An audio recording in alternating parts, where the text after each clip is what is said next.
Bonjour tout le monde et bienvenue sur Buccaneers in the Old World. Aujourd'hui, on va parler... À chaque fois que je tape, ça fait bouger la caméra, c'est incroyable. Trop d'agressivité. On va parler aujourd'hui des compes. Bah oui, ça fait un petit moment que je vais faire cette vidéo. Et puis aujourd'hui, sur un des groupes WhatsApp de la communauté suisse romande, il y a encore eu des questions au sujet de la German Comp, de qu'est-ce que c'est, de comment ça marche, etc., etc. Et donc, eh ben, on va en parler. On va voir un peu qu'est-ce que c'est que ces compes, comment ça marche, d'où ça vient, pourquoi c'est là, à quoi ça sert, tout ça, tout ça. Et puis, est-ce qu'on aime ou non, on n'aime pas. Et bien, avec tout ça, eh bien, après, ce sera à vous de vous faire votre propre idée. Bien, et donc, qu'est-ce qu'on a? On a, eh bien, la chose suivante. Pouf, les compes. Ouais, on a fait le boulot quand même, hein. Les compes, définitions, explications, etc. Et on y va, on attaque tout de suite avec qu'est-ce que c'est que une comp. Aujourd'hui, on utilise comp un peu pour définir beaucoup de choses différentes. Mais en tout premier lieu, il s'agit d'un document avec des règles supplémentaires, qui est proposé par un pote, un TO. Généralement, c'est des TO. Donc, des TO, c'est l'acronyme pour Tournament Organizer. Yeah. Mais ça peut être un pote qui vous dit, ouais, tiens, j'ai vu ces règles, ça te tente qu'on essaye, machin chose. Donc, voilà. C'est quelque chose qui est proposé. J'ai mis ou imposé par un orga parce qu'en fait, dans certains cas, il y a des tournois qui ont une espèce de réputation qui est telle que bah, ils vont pas forcément vous demander votre opinion. Donc dans certains cas, c'est quelque chose qui... Enfin, de toute façon, vous n'êtes jamais forcé d'aller à un tournoi.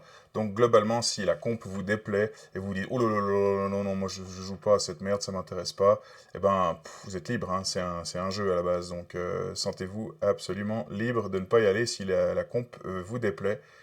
Je vous donnerai mon opinion là-dessus plus tard. Donc voilà, c'est proposé ou imposé par un orga.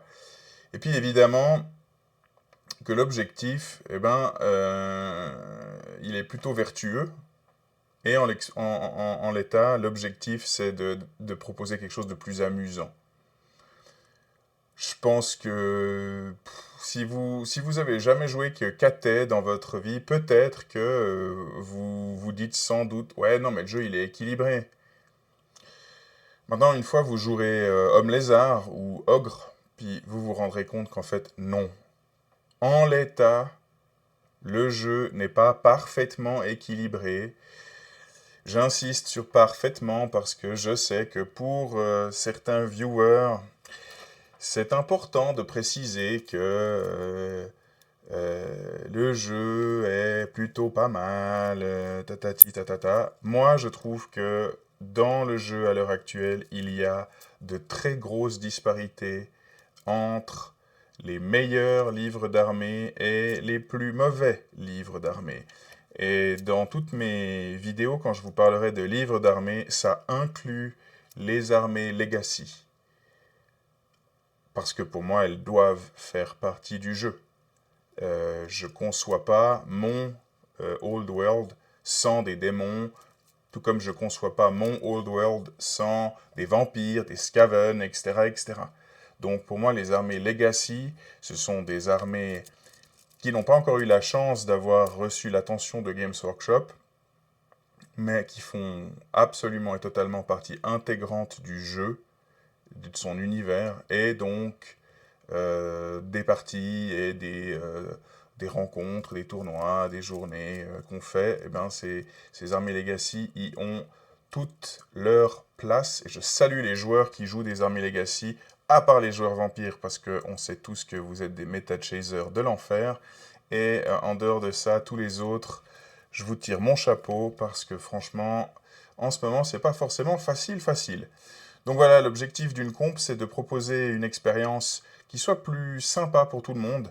Ça veut dire qu'on aide ceux qui sont en bas, puis aussi qu'on calme ceux qui sont trop hauts. Donc, c'est là que des fois, ça grince un petit peu. C'est clair que les joueurs de KT, quand on leur dit oui, oui, non, mais détends-toi, mon petit bonhomme, parce qu'en fait, on va pas te laisser avoir des Shugengan équipés de l'enfer à qui mieux mieux. Non, non, non, non, on va te calmer un petit peu. Il y a certaines règles qu'on va modifier. Évidemment que vous faites partie de ceux qui reçoivent des nerfs, des diminutions de votre puissance d'armée. Vous allez vous dire, ah ouais, non, mais franchement, cette comp, c'est pas juste, machin chose. C'est normal que vous soyez pas super content, mais en même temps, c'est pas une absolue certitude, mais souvent quand on vous nerf, quand une comp vous calme ou vous pose des limites, le but c'est pas de vous envoyer, vous et votre livre d'armée, 6 pieds sous terre, mais juste de faire en sorte que jouer contre vous et contre votre armée, ça reste un moment sympa, parce qu'on est là pour jouer, hein, n'oubliez pas que ça reste un jeu. Donc voilà. Donc l'objectif, plus de fun pour le plus grand nombre. Une comp, bah, ça peut être des changements qui sont légers, ça peut être des changements drastiques. Voilà, vous savez lire, voilà, moi aussi. Il y a des comptes qui sont extrêmement courtes, hein. Il y a des comptes qui tiennent sur 3 pages et puis qui comptent la totalité des factions du jeu, alors qu'il y a des comptes qui tiennent sur 20 pages et qui comptent une faction du jeu. Bah voilà, on va rentrer un petit peu plus loin dans les détails, mais globalement, ça peut être des petits changements, ça peut être des gros changements. Euh, Ça reste des comptes. Ça peut toucher plusieurs éléments. Ça peut toucher les catégories de points, donc les fameux 50% de points que vous avez le droit en personnage, les 25% minimum en corps. Ça peut toucher les coûts en points des unités. Donc en gros, je sais pas moi, oui, oui, telle unité dans le livre, elle est à 250. Ben, avec la comp XY, vu qu'on considère qu'elle est beaucoup trop forte, elle n'est pas à 250, elle est 320 points. Et pendant les dents, et ouais, ça bouge encore. Donc voilà. Ça peut aussi être une diminution, évidemment, de ces coûts. Quand il y a des trucs qui sont trop nuls par rapport à leur coût, eh ben, on peut abaisser le coût. Voilà. Je dis on, évidemment, moi je ne fais pas de comp. Moi je joue avec, je les essaye, je m'amuse à les tester, voir un peu ce qu'elles racontent. Mais malheureusement, non pas malheureusement en fait, je ne me vois pas du tout faire des compes. Je les écris pas. Donc les coups en points, ça peut être les règles. Ce qu'on appelle les règles, c'est les règles générales du jeu. Ça peut être par exemple le fait que, je sais pas, j'invente un truc comme ça. Frénésie, c'est plus une attaque, c'est plus 2 attaques. Voilà. Bon, je sais pas. Pourquoi? Bah, comme ça. Parce que moi, organisateur, dans ma comp, eh ben, j'ai décrété que telle règle était modifiée. Bon, voilà. Euh, Et puis ça peut être les unités en elles-mêmes qui sont modifiées, c'est-à-dire typiquement, on va dire, telle unité, elle n'a pas mouvement 8, elle a mouvement 7, et puis telle unité-là, elle a pas charge furieuse, mais elle a frénésie. Et attention, parce que du coup, frénésie, dans ma comp, machin, truc, bidule, voilà. Donc, ça modifie les règles spécifiques des unités ou leurs caractéristiques, etc. Donc une comp peut, je dis bien peu, parce que ce n'était pas le cas dans toutes les compes, hein. Ce que je veux juste dire, c'est que ça peut toucher à plusieurs éléments. Et certaines comptes touchent à un peu tout, d'autres comptes qu'un élément. Bon, voilà, il y a un peu de tout. Voilà. Voilà, le dernier point, c'est qu'effectivement, il y a des facs qui ressemblent à des compes. Alors, qu'est-ce qu'on appelle une fac? Une fac, si je dois faire une différence entre une comp et une fac, la fac, elle va répondre, ou clarifier plutôt, des points de règles existants de Games Workshop qui n'étaient pas clairs. Et donc, on va dire, entre la version, la lecture A et la lecture B, eh bien, on opte pour la lecture A. Voilà.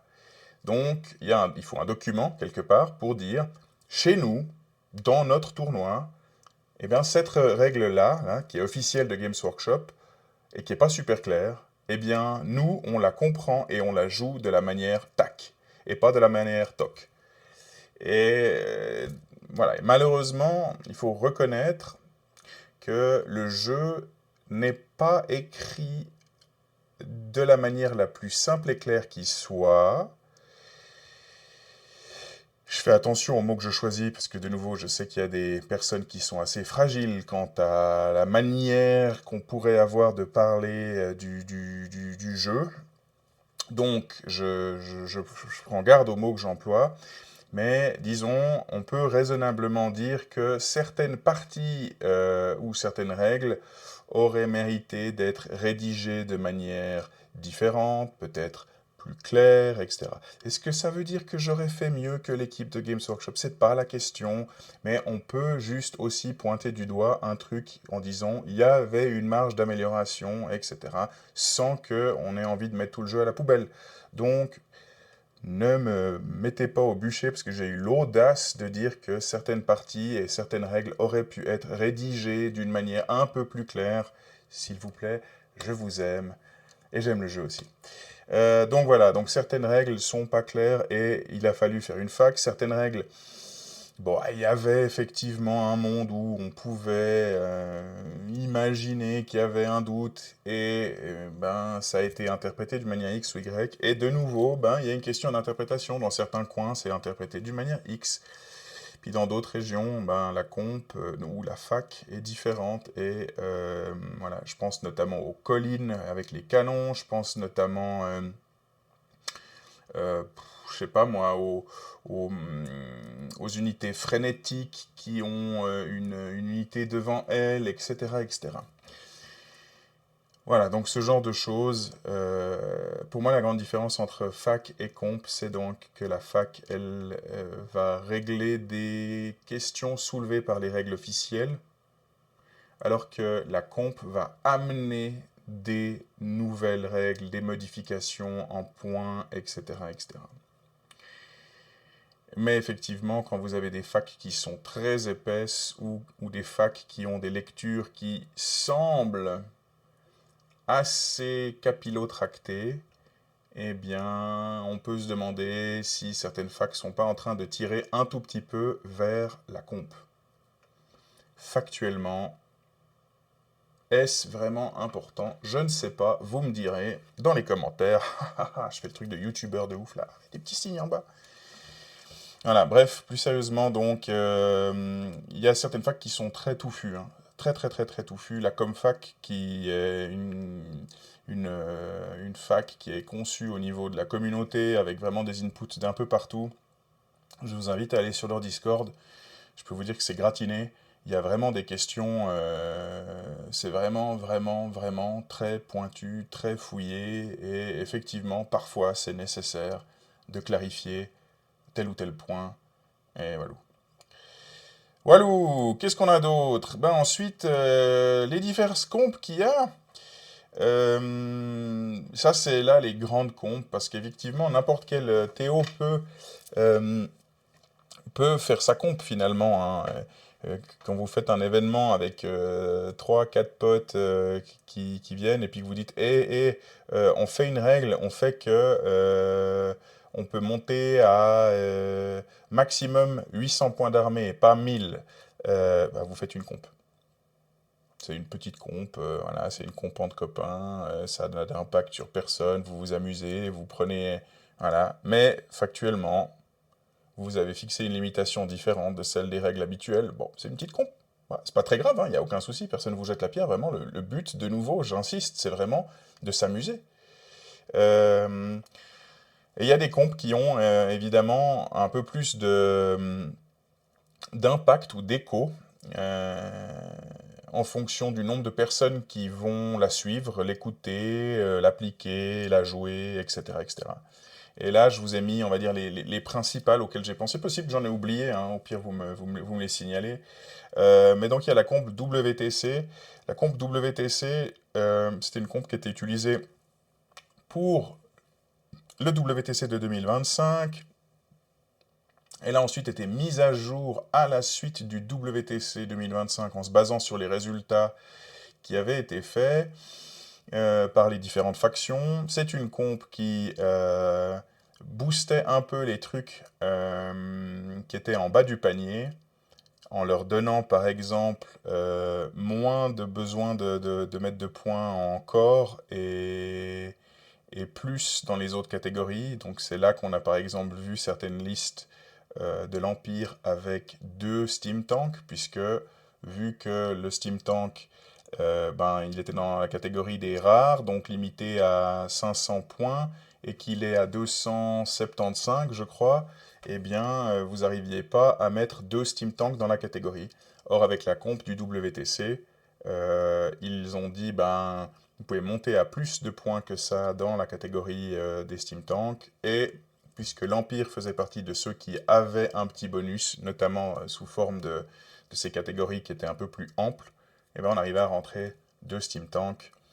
Mais enfin voilà, ça n'a pas sauvé l'Empire, malheureusement. À l'inverse, pour les armées du haut du panier, il y avait quelques limitations dans la comp WTC.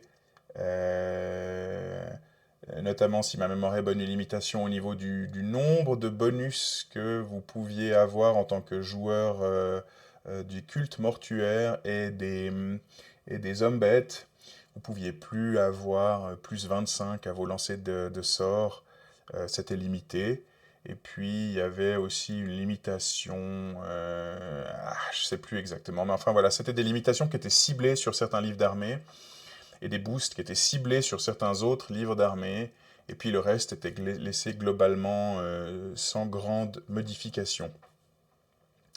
Elle va probablement ressortir là tout soudain, la comp WTC, puisque eh bien, elle va être utilisée pour le WTC 2026 qui aura lieu fin septembre à Talavera en Espagne.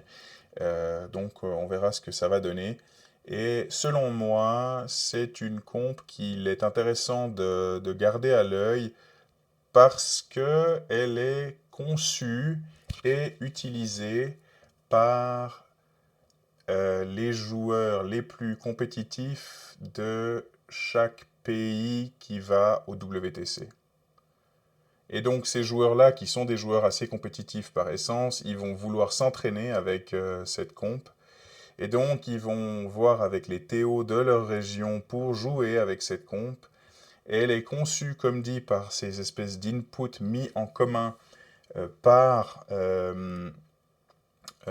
ces joueurs qui viennent de plein de régions différentes. Donc elle a un côté un peu international comme ça qui est assez sympa, puisqu'il y a des votes, il y a les questions sont soumises à un groupe de joueurs qui sont issus de plein de pays différents.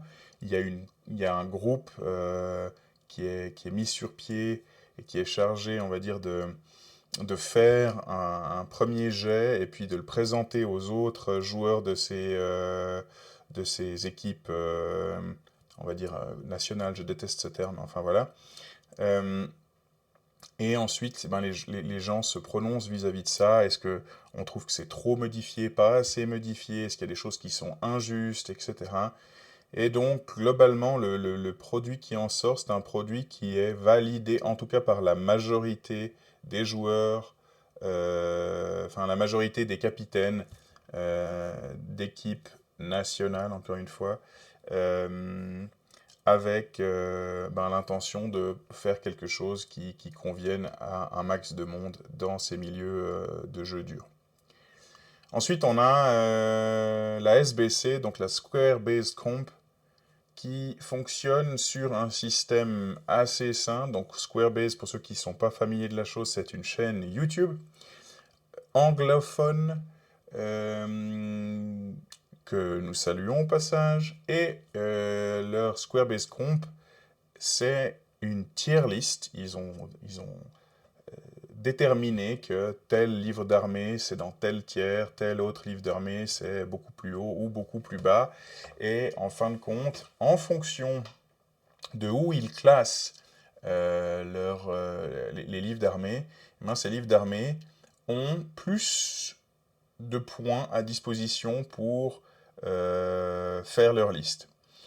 De tête, ça va jusqu'à 2600 points pour les armées les moins fortes. Donc il y a 600 points de bonus qui sont donnés aux livres d'armée qui sont considérés comme étant moins forts. Et ensuite, ils ont déjà fait une formule qui vous permet de déterminer et de ramener, on va dire, le score sur 2000 points. Puisque nos points de victoire sont calculés en partant du principe que vous jouez à 2000 contre 2000, eh bien, si vous tuez 1400 points de Skaven, disons, sur une armée qui en comptait 2600 à la base, eh ben, et c'est pas l'équivalent de 1400 sur 2000, c'est l'équivalent de 1400 sur 2600. Or, pour le score final, on a besoin de savoir sur 2000 combien ça représente, et ils ont déjà mis le coefficient avec lequel vous multipliez le résultat, et puis ça vous donne le score sur 2000, une fois que vous avez fini votre game contre votre pote qui jouait avec plus de points que vous. Il n'y a pas en dessous de 2000, donc c'est ce qui est logique, hein, finalement. 2000, c'est ce qui est pour les armées normales, qui sont considérées comme bonnes, suffisamment fortes pour ne pas avoir besoin d'aide. Et puis après, il y a 2200, 2400, 2600, en fonction de où vous vous trouvez avec votre livre d'armée en termes de puissance. Et voilà. Donc, de nouveau, c'est un petit côté un peu comment dire? Ah, c'est eux qui ont décidé, quoi. Vous pouvez raisonnablement questionner, ouais, mais attends, pourquoi est-ce que Homme Lézard, ça a droit à 2600 points, alors que moi, quand je joue contre mon pote, j'arrête pas de me faire souiller, etc., etc. Bah, ça a peut-être voir avec le fait que peut-être que votre armée est pas bonne, et peut-être que votre pote joue avec un talent fou, que c'est le fils de Sun Tzu et Napoléon, euh, ou alors qu'il triche, ou qu'il n'a rien compris aux règles du jeu, que vous n'avez pas fait gaffe. Ça peut être beaucoup de choses. Ou alors c'est peut-être simplement eux, dans leur vision, qu'ils trouvent que les hommes lézards, c'est pas fort. Et voilà. Mais ils se basent sur les retours de quand même beaucoup, beaucoup de monde, puisque Squarebase, bah, c'est quand même une des chaînes YouTube anglaises les plus suivies. J'aurais presque tendance à dire la plus suivie. Et ils ont effectivement beaucoup de retours, beaucoup de feedbacks qui sont faits. Et franchement, je pense que euh, ça doit s'appuyer sur plus que juste un ou deux a priori, leur classement. Donc voilà, en Suisse, elle est pas beaucoup jouée, cette Squarebase Comp. Il y a pas mal de monde qui vont la critiquer pour une raison assez simple, c'est que ils vont partir du principe que c'est de l'appel à la consommation. Alors bon, j'ai pas l'impression vraiment, hein. Moi de ce que j'ai observé des wargamers, j'ai pas vraiment l'impression qu'on a besoin de 600 points en plus dans nos listes d'armées pour qu'on nous pousse à la consommation. Personnellement, j'ai quand même l'impression qu'on consomme déjà bien assez tout seul et que globalement ces 600 points en plus, euh, ça va, ça va. Après, vous pouvez vous en servir auprès de votre épouse pour justifier les dépenses supplémentaires. Mais chérie, c'est horrible, imagine, je joue une armée nulle, ouais, du coup, je dois acheter plus. Bah, c'est la Squarebase Comp qui le dit, hein. Mais non, ouais, je pense qu'il faut pas se mentir, les gars. On n'a pas vraiment besoin de raison pour acheter plus de figurines. On arrive à se leurrer, on se voit là, on est très très bon pour ça, mais je vous vois. C'est bon, c'est bon, c'est bon. Appel à la consommation, hein. Il y a des gars, là, ils achètent du plastique à la tonne, puis ensuite, ouh, l'environnement, la surconsommation, ou suremballage du carton. Ouh. Ah, ça va, je vous crois pas. Non, non, arrêtez. Bah, les masques, arrêtez. Bref, blague à part, Squarebase compte donc des points en plus pour les armées qui sont considérées moins fortes. Je vous mettrai les liens en description, ça ne sera pas tout de suite parce que je me connais, mais je tâcherai de vous les mettre. Et puis, si jamais vous m'envoyez un petit message, vous savez comment me joindre. Et puis, je vous envoie tout ça vers la Squarebase Comp. Ensuite, on a le Renegade Pack by SB, donc by Squarebase. Dans le Renegade Pack, ça, c'est quelque chose qui est très spécifique parce que, à la différence de leur Squarebase Comp qui touche chaque armée, eh bien, le Renegade Pack, c'est juste pour les factions Legacy. Ah, c'est écrit, hein. Donc, anciennement, c'était quelque chose d'assez restreint. C'était vraiment quelques petites mises à niveau, histoire que les armées Legacy puissent raisonnablement se sentir un petit peu comme une armée normale qui n'aurait pas encore reçu son Arcane Journal, mais qui était quand même maintenue au goût du jour par Games Workshop. Or, eh bien, globalement, ça a un peu changé. Maintenant, Val de Squarebase Comp, justement, il avait annoncé au tout début du premier jet de Renegade Pack, où il avait fait un truc vraiment restreint, vraiment comme dit pour maintenir à jour, et puis c'est vraiment une adaptation des sorts spécifiques de certaines factions, et puis vraiment donner un tout petit quelque chose à quelques unités ici et là, uniquement dans les factions Legacy. Et puis maintenant, en fait, il avait annoncé à l'époque qu'il voulait faire plus, et maintenant il a commencé à faire plus, et puisqu'il a vraiment commencé à rédiger pour chaque armée Legacy un vrai livre d'armée avec des règles mieux déterminées, mieux pensées, avec une identité d'armée un petit peu plus affirmée, avec peut-être des déséquilibres aussi, et peut-être des trucs trop forts.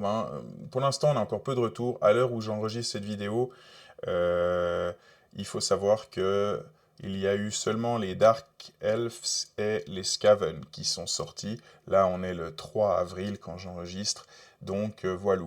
Globalement, on n'a que ça. Moi, j'ai eu l'occasion de parcourir rapidement le draft Skaven parce que c'est des drafts, hein. On est encore sur quelque chose de très... C'est quelque chose qu'il fait en collaboration avec la communauté, avec des joueurs qui viennent lui faire des retours et tout. Donc, c'est un travail qui est assez en mouvement comme ça. Euh, et donc voilà. Et j'avais regardé le draft Skaven. J'avais trouvé assez sympa. L'objectif, évidemment, ce n'est pas de rendre un livre d'armée Legacy complètement broken, parce que il sait très bien que s'il fait d'un livre d'armée Legacy qui est maintenant enfin, en 36e dessous, et il en fait le tueur du bac à sable, eh bien, il va se produire ce qui va se produire, c'est-à-dire que tous les joueurs qui jouent des armées non Legacy vont se braquer au mieux juste contre les Renegade les Renegade Pack, et au pire contre les Legacy en général, en disant ouais non c'est pas officiel GV, machin chose, ouin ouin prout prout, et ils vont faire en sorte ou râler suffisamment pour que les factions Legacy ne soient plus jouables, ce qui serait une tragédie à mon sens, mais enfin voilà. Donc, pour l'instant, les livres des Renegade Pack qui sont en train d'être publiés sont effectivement beaucoup plus conséquents que la première version du Renegade Pack. Moi, je trouve que c'est une bonne chose parce que ça amène un peu de nouveauté pour des joueurs qui sont quand même méchamment délaissés depuis 2 ans. Et moi, je trouve ça dommage. Mais en fin de compte, euh, il doit faire preuve d'une certaine finesse, d'un certain tact, parce que s'il va trop loin, eh ben, ça risque de lui retourner, de lui revenir dans le visage. Donc, voilà. Comp suivante, on a la comp de la Old World Federation. Alors, la Old World Federation, c'est un vaste sujet. C'est un projet qui est initié par l'Italie, euh, qui promeut un jeu plus. Alors, je sais pas si. Voilà, un jeu plus. Non, je vais essayer de faire. Ça marche comme ça? Non, c'est l'autre côté là. Plus by the book. Donc, un jeu plus proche des règles de games. Donc, elle est très courte. Elle tient sur une demi-page à 4. Il y a quelques petites modifications, notamment au niveau de qu'est-ce qu'un canon a le droit de tirer. Il y a quelques toutes petites modifications au niveau euh, du nombre de fois que vous avez le droit de prendre certaines unités. Typiquement, c'est typiquement un de ces éléments qui n'est pas super clair. Quand vous jouez le format classique, c'est 2000 points, Combined Arms et Grande Mêlée. Qui dit quoi? Qui dit, en gros, vous avez le droit... Donc ça c'est un format GV, hein. C'est un format qui existe dans le Match Play Guide, Combined Arms et Grande Mêlée. Euh, donc, c'est les deux règles qui, ensemble, font que vous n'avez pas la possibilité d'avoir une unité unité ou personnage, hein, qui coûte plus d'un quart des points de l'armée, donc 500 points à 2000. Vous n'avez pas le droit d'avoir plus d'un magicien de niveau 4 et pas plus de 2 magiciens de niveau 3. Vous avez aussi des limitations dans le spam, dans la répétition d'une même unité. Si c'est une unité qui est un choix en choix de corps, vous ne pouvez la prendre que 4 fois. Si c'est un choix spécial, c'est 3 fois. Si c'est un choix rare, c'est 2 fois, etc., etc. Et il y a certains bouquins qui ont accès à des unités qui peuvent être soit un choix spécial ou rare, soit une monture pour un personnage, par exemple la lanterne ou les chariots de Chosen ou ce genre de choses. Et donc la grande question c'est, quand je prends une de ces unités comme monture, est-ce que je suis quand même limité à un certain nombre de répétitions de cette monture ou de cette unité? Euh, Normalement, vous avez droit à 2 lanternes de Katai. Oui, mais si j'utilise 2 lanternes de Katai comme monture pour mes personnages, est-ce que j'ai encore le droit de prendre deux lanternes non monture, juste en choix rare? Ben voilà. De tête, la Old World Federation dit que si vous prenez des montures qui sont limitées, eh bien la limitation elle est valable pour l'armée dans sa globalité. Donc si l'unité que vous prenez elle est en théorie limitée à 3, eh ben, vous pouvez la prendre une fois en choix de monture et 2 fois ailleurs, etc., etc. Mais vous êtes quand même limité.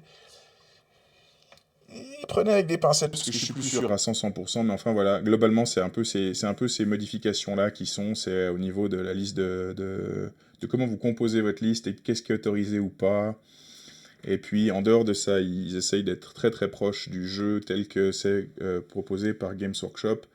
Euh, et donc voilà.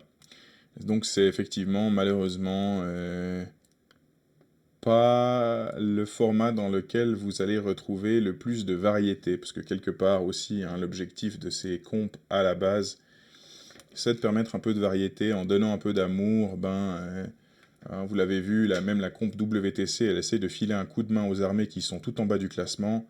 La Square Base Comp, même chose, à travers des tier lists, ça donne des points aux armées qui sont les moins fortes. Les Renegade Packs, ça ne traite que des armées les moins fortes, puisque les vampires qui sont une armée legacy, ben, ils ont pratiquement rien dans le Renegade Pack. Et je suis pas sûr que Valve va s'embêter à faire son document spécial pour les vampires qui vont très bien dans le méta en ce moment.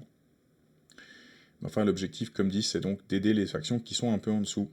Et la Old World Federation, elle, son objectif n'est pas là. Son objectif, c'est vraiment de jouer avec quelque chose qui est très très très proche d'une version, on va dire, puriste à la sauce Games Workshop.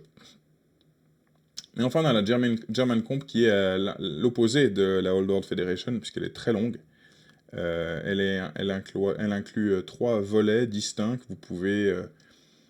généralement, quand on joue la German Comp, on joue avec les 3 volets, mais enfin, ça a été conçu pour que vous puissiez jouer qu'avec 1, 2 ou 3 de ces volets. Le premier volet, en fait, il a tendance à nerfer. Il calme les trucs trop forts. Le deuxième volet, il donne des boosts, il rééquilibre un petit peu. Et le troisième volet, il est là pour ouvrir des nouvelles possibilités. Donc c'est celui, c'est alors maintenant avec les nouvelles versions du Renegade Pack, enfin si non, vous allez voir, je m'embrouille, mais donc c'est celui qui prend le plus de liberté, puis c'est la comp la plus complète, hein. C'est la comp qui amène le plus de changements. Ils prennent pas mal de liberté par rapport aux règles, ils prennent pas mal de liberté par rapport aux armées. Le troisième volet de la Renegade Comp, de German Comp, le troisième volet, c'est un volet qui va servir à permettre plus de variété dans la conception des listes. Par exemple, en disant, alors oui, si votre général c'est je sais pas moi, un gars des Knightly Orders, donc un Chapter Master des Knightly Orders, alors, eh bien, vous avez le droit à telle unité qui pourrait passer de rare ou spécial à core. Des trucs qui n'existent pas normalement. Et puis là, ça ouvre des nouvelles options. Donc, c'est assez sympa parce que, évidemment, vu que ça ouvre des nouvelles options, ça permet de voir des listes qu'on ne verrait pas en temps normal. Et dans la German Comp, en tout cas, pardon, en tout cas à l'heure actuelle, le Renegade Pack est inclus dedans. Donc quand vous jouez en German Comp, c'est prévu que vous jouiez avec les Renegade Packs. C'est pour ça que ça fait quand même un truc qui est bien costaud hein, en termes de règles. Voilà, donc ça c'est un peu les cinq grands courants qui existent actuellement dans The Old World. C'est évidemment, ça change, ça bouge, parce que tous ces trucs sont... Ça, c'est vraiment probablement le point commun entre tous, c'est que, en fait, tous ces machins-là, ils évoluent, ils changent. Dans cela que la German Comp, le Renegade Pack, c'est des choses qui sont en train d'être créées en ce moment, et puis, de fait, en fonction des résultats, des performances, ils modifient, ils affinent, ils changent, et tout et tout. La comp du WTC, par exemple, on n'a pas encore vu, parce qu'elle doit prendre en compte les nerfs que Games Workshop a apportés à KT.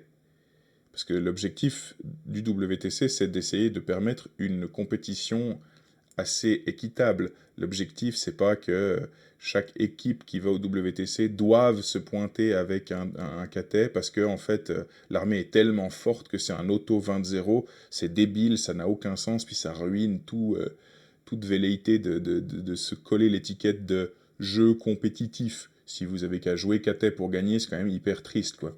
Bon, c'est plus le cas, normalement. En tout cas, je trouve que KT a été relativement bien calmé. On verra ce que ça donne maintenant avec leurs nouvelles unités, mais enfin, voilà, je prenais cet exemple parce que c'est probablement celui dont vous avez entendu parler jusqu'ici. Quoi d'autre concernant ces compes? Eh ben, effectivement, les compes vont avoir des avantages et des inconvénients, et hop, on revient là en arrière. Donc, qu'est-ce qu'on a? Eh ben, il n'y a pas un truc qui est tout blanc ou tout noir, en fait. Il n'y a pas genre... les compes, c'est tout de la merde, ou les compes, c'est je peux pas jouer sans, etc. Il y a vraiment, il y a vraiment tout un panel de finesse au niveau de l'opinion. En tout cas, en ce qui me concerne, je suis pas capable de dire je veux pas jouer avec des compes ou je veux pas jouer sans compes. Parce qu'il y a vraiment des situations et des avantages aux deux. Déjà, moi, je trouve que c'est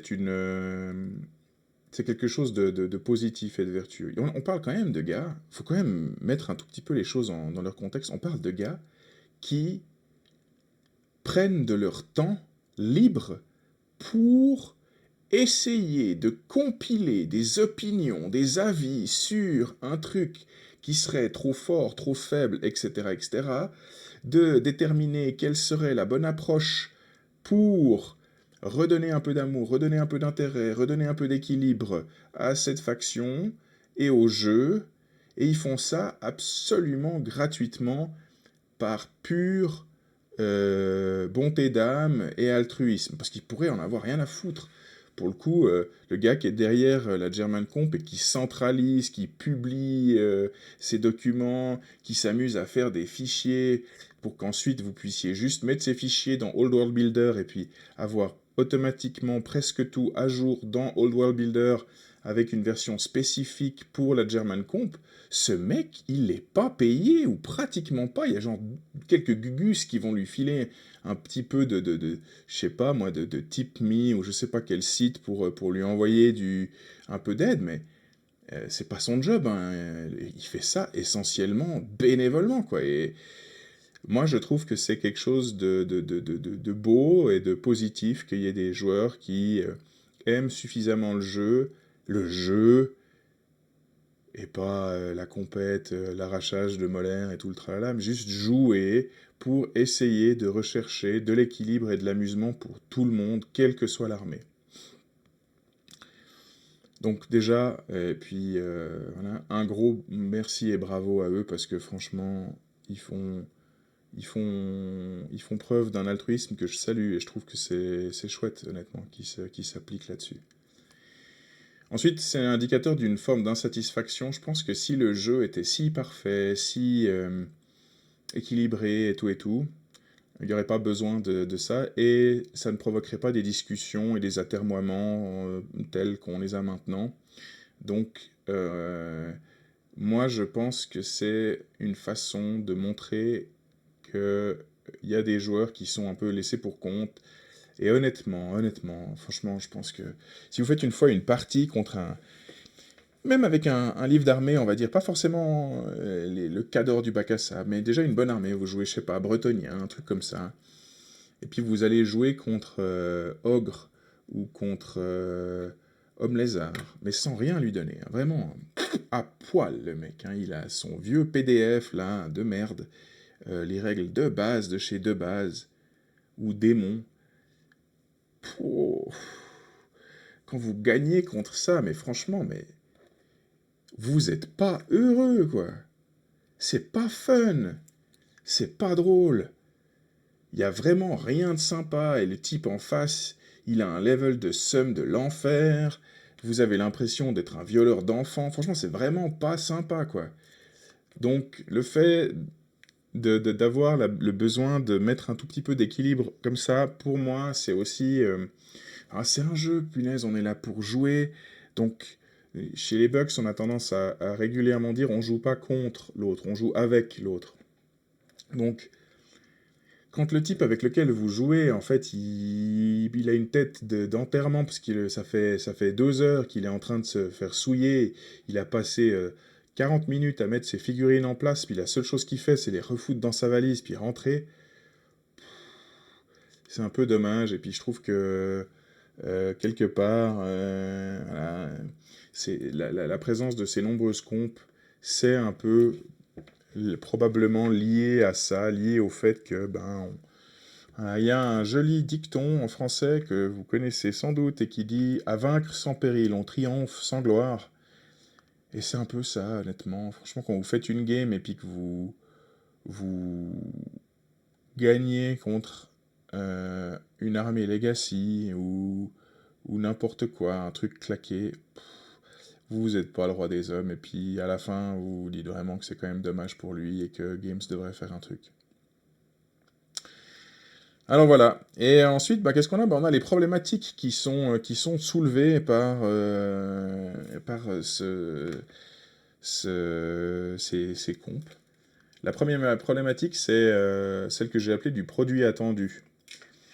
En discutant avec Richie, qui est un gars qui est le lead TO pour The Old World au LGT, et apparemment qui bosse chez Rockstar, la maison qui fait GTA et compagnie, il me disait qu'en fait, ils ont un peu le même système, le même problème chez Rockstar, avec les gars qui créent des mods. Donc, c'est des espèces de trucs que vous pouvez télécharger pour modifier votre jeu de GTA ou autre et lui donner des nouvelles caractéristiques. Et il y a certains mods qui deviennent tellement populaires qu'en fait, ça devient presque problématique pour Rockstar, de ce qu'il m'expliquait, parce que, eh bien, il y a, du coup, ces mods-là créent une attente au sein de la communauté qui se disent waouh, ces mods, c'est génial, il est trop bien celui-là. Si Rockstar fait un truc, il faut qu'il fasse comme le mode machin chose. Or, si ce truc-là n'était pas du tout dans les projets de Rockstar, eh bien, ça va créer une attente à laquelle Rockstar ne va pas répondre et qui peut créer de la frustration. C'est la même chose pour ces compes. Il n'est pas impossible que si un jour Games fait des Arcane Journal pour des armées Legacy, ce que je suis intimement convaincu qu'ils vont faire, maintenant que cette vidéo va finir sur Internet, eh bien, j'aurai l'occasion de me faire incendier en disant t'avais tort, gros con. Mais factuellement, je pense qu'ils vont faire ça. Or, il n'est pas impossible que qu'ils se retrouvent un peu coince entre ce que eux auraient voulu faire et puis ce que la communauté attend, parce que ça fait maintenant un moment qu'ils jouent avec telle règle ou telle règle et puis que GV devrait s'en inspirer. Donc soit ça bloque parce qu'ils sont, comment dire, attendus là où Games n'a pas l'intention d'aller, ou alors à l'inverse, s'ils vont parfaitement là où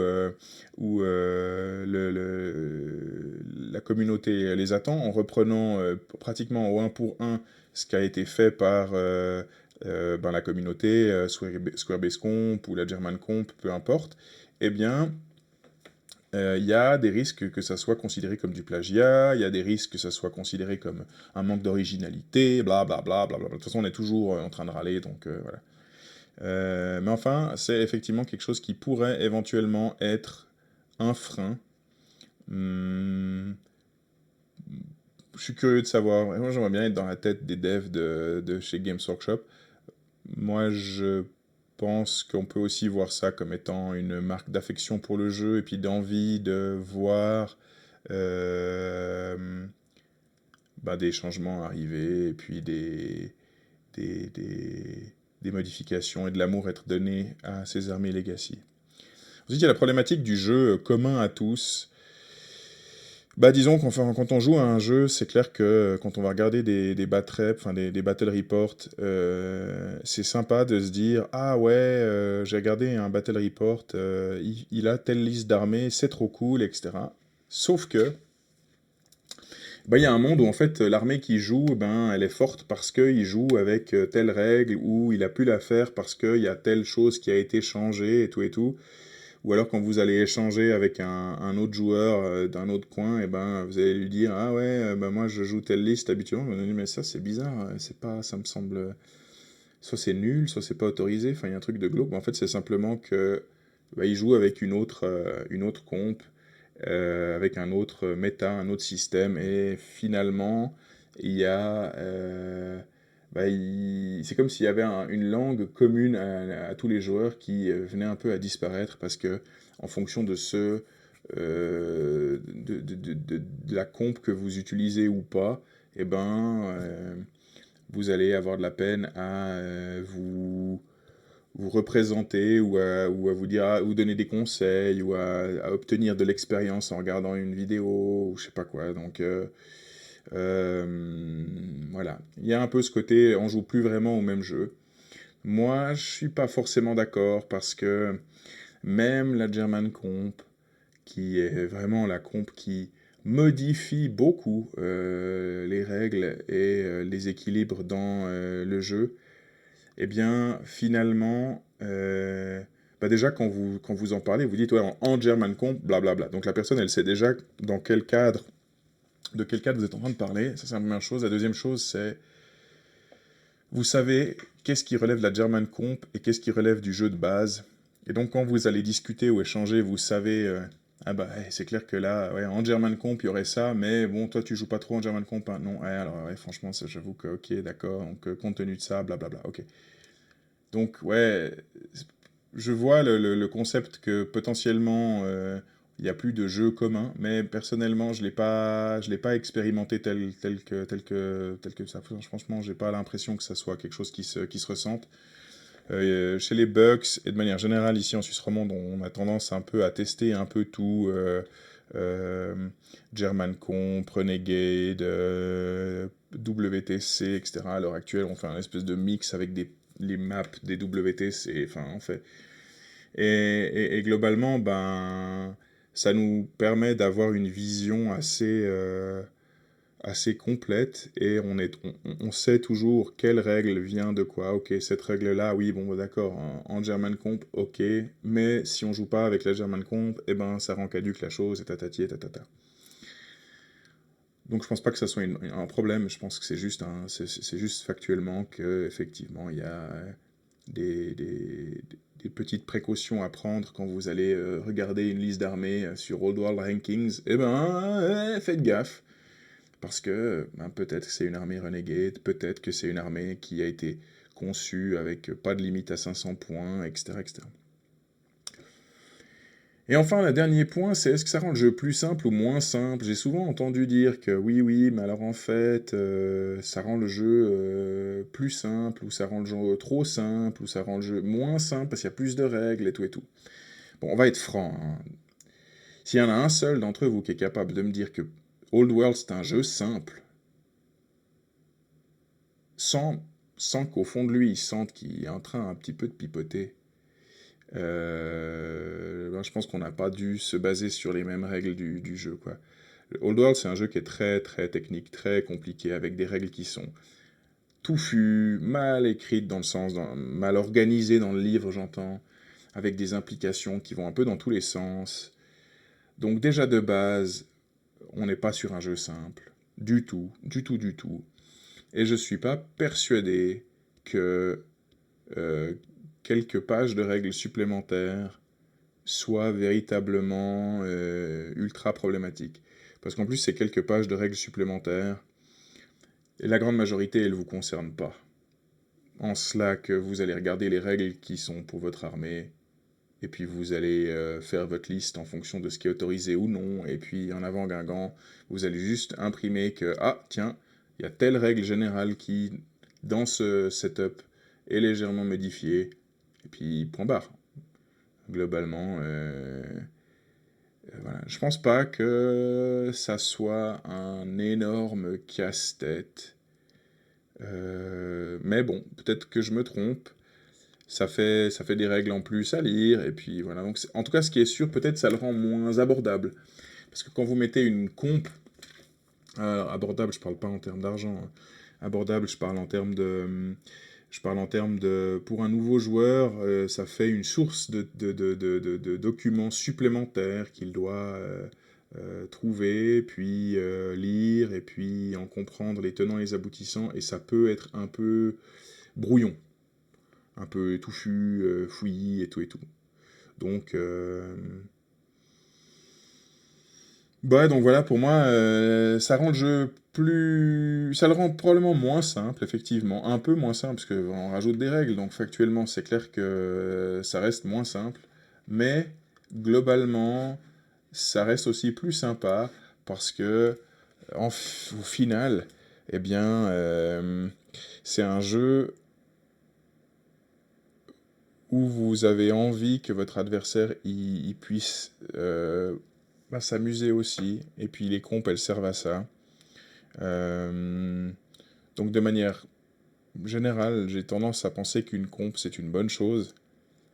Et c'est quelque chose que j'espère vraiment voir. C'est une espèce d'unification euh, autour de une ou deux compes, ou je sais pas. Mais en fin de compte, quelque chose où les joueurs décident, ok, ça c'est une façon de jouer qui nous plaît. Et puis voilà.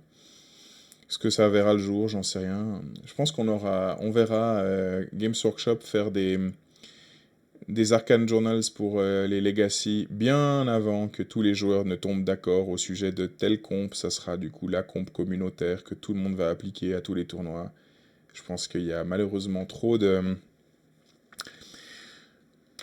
personnes qui n'ont pas envie de jouer ou découvrir une comp X ou Y, ou trop de personnes qui ont envie de jouer avec telle comp mais pas telle autre, etc. Et donc, je pense que ça sera plus facilement et plus rapidement réglé par Games Workshop qui, je l'espère et je le pense, vont finir par sortir des règles pour leurs armées legacy et puis les remettre dedans. Et à ce moment-là, il y aura probablement juste besoin de fac et plus de pack pour filer un coup de main au truc oublié par Games Workshop.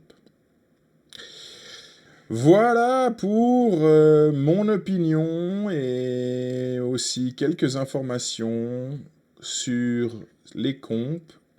J'espère que ça vous a été utile, j'espère que j'ai pas dit trop de bêtises, j'espère que mes explications ont été globalement claires. Et évidemment, vous n'hésitez pas à me dire ce que vous en pensez, quel comp vous aimez, si j'en ai oublié, hein, si j'ai oublié des compes et des compes importantes, eh bien, n'hésitez pas à me le faire savoir. Et puis, dans tous les cas, je me réjouis de vous retrouver autour d'une table, avec des compes ou sans compes.